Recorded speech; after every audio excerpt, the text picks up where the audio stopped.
What's new this week in Washington? Hello, I'm U.S. News Editor Brian Kelly. We begin our look inside our latest digital magazine with President Obama's gathering of health executives at the White House. Obama says that the industry leaders are promising to cut the growth of healthcare costs by $2 trillion over the next decade.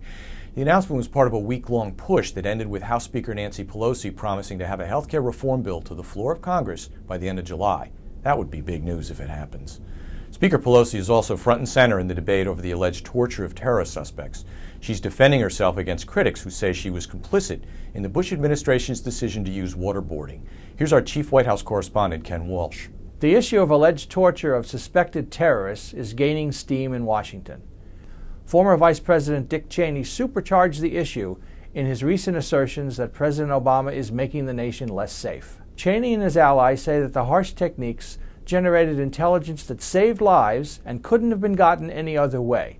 But Obama and his supporters say there are better ways to get the information that's more consistent with American values. Looking ahead to a much-anticipated speech in Cairo, President Obama is drafting what some are calling a new framework for Israeli-Palestinian peace negotiations. Details are still being worked out for the June 4th address, even as Obama heads into talks with leaders of Israel, Egypt, and the Palestinians.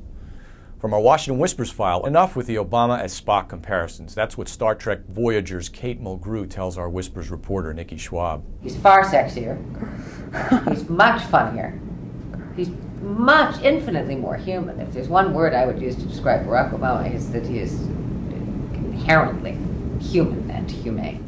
For those stories and more, download our latest U.S. News Weekly at usnews.com/subscribe, or try the simpler text-only version. And see you next week.